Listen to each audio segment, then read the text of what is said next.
మనందరికీ మోటివేషన్ అనేది ఒక విచిత్రమైన విషయం కదా. కొన్నిసార్లు ఉత్సాహంగా ఉంటాం, కాని చాలాసార్లు అది అలా వచ్చి ఇలా వెళ్ళిపోతుంది. మరి దాన్ని ఎప్పుడూ మనతోనే ఉండేలా ఒక స్థిరమైన శక్తిగా మార్చుకోగలిగితే ఎలా ఉంటుంది? ఈరోజు మనం విశ్రాంతి తీసుకునే విధానం దగ్గరనుంచి సమస్యలను చూసే దృష్టికోణం వరకు కొన్ని చిన్న మార్పులతో ఆగిపోని ప్రేరణను ఎలా నిర్మించుకోవాలో తెలుసుకుందాం. సో ఈరోజు మన ప్రయాణం ఎలా ఉండబోతోందంటే, ముందుగా మనం ఎనర్జీని ఎలా రీఛార్జ్ చేసుకోవాలో చూద్దాం. తర్వాత ఆ శక్తిని సరైన దిశలో ఎలా పెట్టాలో తెలుసుకుందాం. ఇక చివరగా మన ఆలోచనా విధానాన్ని మార్చేసే ఒక శక్తివంతమైన మార్గం గురించి మాట్లాడుకుందాం. ఓకే, మన మొదటి టాపిక్ విశ్రాంతి వెనుకున్న పారాడాక్స్. అంటే మనం రిలాక్స్ అవుతున్నాం అని అనుకుంటాం, కాని నిజానికి మన ఎనర్జీని పోగొట్టుకుంటున్నాం. అసలు నిజమైన విశ్రాంతి అంటే ఏంటో ఇప్పుడు చూద్దాం. సరే, రిలాక్సేషన్లో 2 రకాలుంటాయన్నమాట. ఒకటి పాసివ్ రెస్ట్. అంటే ఏంటంటే ఏమీ ఆలోచించకుండా గంటల తరబడి వీడియోలు చూడటం లేదా అతిగా తినడం ఇలాంటివి. దీనివల్లేమవుతుందంటే మనస్కి ఒక రకమైన మబ్బు కమ్మినట్టు నీరసంగా అనిపిస్తుంది. ఇక రెండోది యాక్టివ్ రెస్ట్. అంటే వీడియో గేమ్స్ ఆడటం, చెస్ లాంటివి, లేదా గార్డెనింగ్ చేయటం. ఇవి మనల్ని రీఫ్రెష్ చేస్తాయి, మన క్రియేటివిటీని, మోటివేషన్ని పెంచుతాయి. ఇప్పుడు మన రెండో టాపిక్ చర్చిల్ సీక్రెట్. అసలు ఈ యాక్టివ్ రిలాక్సేషన్ అనేది ఏదో కొత్తగా కనిపెట్టిన విషయం కాదు. చరిత్రలో చాలామంది గొప్పవాళ్లకు ఈ సీక్రెట్ తెలుసు. వాళ్లెలా దీన్ని వాడారో చూస్తే మనకు ఇంకా బాగా అర్థమవుతుంది. ఫర్ ఎగ్జాంపుల్ చర్చిల్, ఐన్స్టైన్ వాళ్ల జీవితాల్లోకి ఓసారి చూద్దాం. ఉదాహరణకి విన్స్టన్ చర్చిల్ తీసుకోండి. ఆయన పెయింటింగ్ చేసేవారు. అలాగే ఆల్బర్ట్ ఐన్స్టైన్ అయితే వయలిన్ వాయించేవారు. వాళ్ళు అలా ఎందుకు చేసేవారంటే దానివల్ల వాళ్ల మెదడులోని ఒక భాగానికి రెస్టిచ్చి మరో భాగాన్ని యాక్టివ్గా ఉంచేవారు. అంటే ఒక రకంగా బ్రెయిన్ని రీఛార్జ్ చేసేవాళ్లనమాట. ఆ తర్వాత పనిలోకి తిరిగి వచ్చినప్పుడు వాళ్ళు ఇంకా షార్ప్గా, ఎనర్జెటిక్గా ఉండేవారు. సో సింపుల్గా చెప్పాలంటే యాక్టివ్ రిలాక్సేషన్ అంటే ఏంటి? మన మెదడుకు సరదాగా కాస్త పని చెప్పే యాక్టివిటీ అనమాట. ఇది మన మెంటల్ ఎనర్జీని పూర్తిగా రీఛార్జ్ చేసి మళ్లీ ఫ్రెష్గా మారుస్తుంది. హెన్రీ ఫోర్డ్ చెప్పిన మాట ఇది. ఆలోచించడం అనేది మనం చేసే పనులోకెల్లా చాలా కష్టమైనది. అందుకే చాలా కొద్దిమందే దాన్ని చేస్తారు. నిజమే కదా? కాని ఈ ఆలోచననే మనమొక సరదా ఆటగా మార్చుకుంటే అప్పుడు మన ఎనర్జీ లెవెల్స్ ఎక్కడికో వెళ్ళిపోతాయి. సరే, మనకు ఎనర్జీ ఎలా తెచ్చుకోవాలో తెలిసింది. ఇప్పుడు ఆ ఎనర్జీని ఎక్కడ ఫోకస్ చేయాలో చూద్దాం.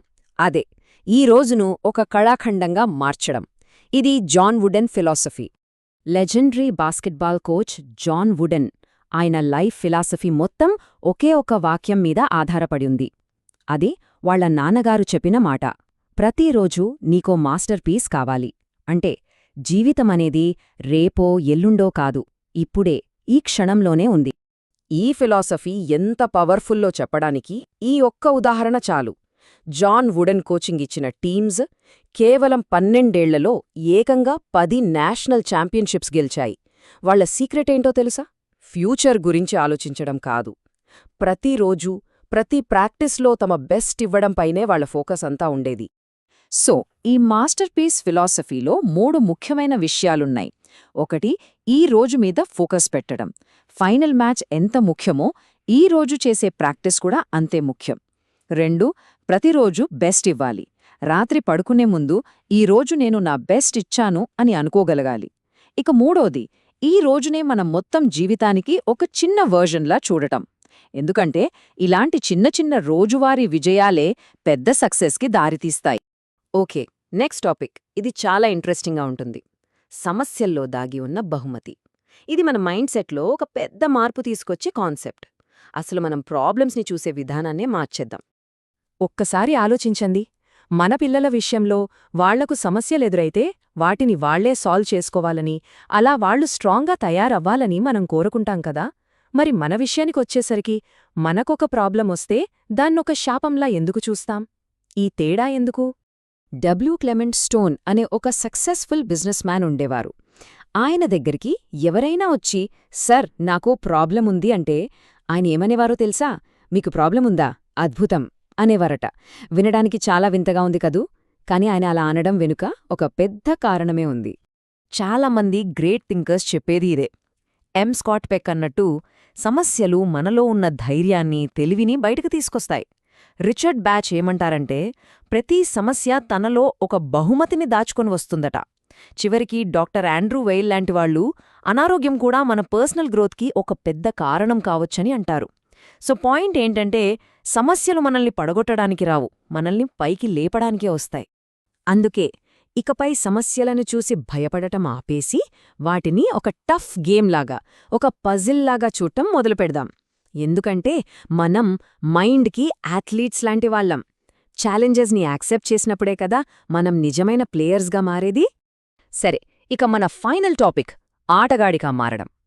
ఇప్పటిదాకా మనం మాట్లాడుకున్న 3 ఐడియాలని కలిపి ఒక పవర్ఫుల్ సిస్టమ్గా, ఒక ఫ్లైవీల్లా ఎలా మార్చుకోవాలో ఇప్పుడు చూద్దాం. ఈ సస్టైనబుల్ మోటివేషన్ సైకిల్ ఎలా పనిచేస్తుందంటే, ఫస్ట్ యాక్టివ్ రిలాక్సేషన్తో మనం మెంటల్ ఎనర్జీని రీఛార్జ్ చేసుకుంటాం.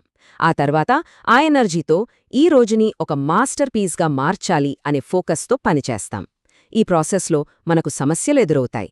వాటిని మనం ఒక గేమ్లా స్వీకరిస్తాం. ఆ గేమ్లో గెలిచినప్పుడు మనకు ఇంకా ఎక్కువ కాన్ఫిడెన్స్, ఇంకా ఎక్కువ ఎనర్జీ వస్తుంది. ఇదొక సైకిల్. ఇది తిరుగుతున్న కొద్దీ మన మోటివేషన్ పెరుగుతూనే ఉంటుంది. అల్టిమేట్గా ఇదే తేడా, జీవితాన్ని పక్కన కూర్చుని చూసే స్పెక్టేటర్గా ఉండటానికి, ఫీల్డ్లోకి దిగి ఆడే ప్లేయర్గా ఉండటానికి మధ్య ఉన్న తేడా. ఈ సిస్టమ్ మనల్ని స్పెక్టేటర్స్ నుంచి ప్లేయర్స్గా మారుస్తుంది. మరి ఈ రోజును ఒక కళాఖండంగా మార్చడానికి మనం చేయగల ఆ ఒక్క చిన్న పనేంటి? ఆ సమాధానంతోనే అసలైన ప్రయాణం మొదలవుతుంది.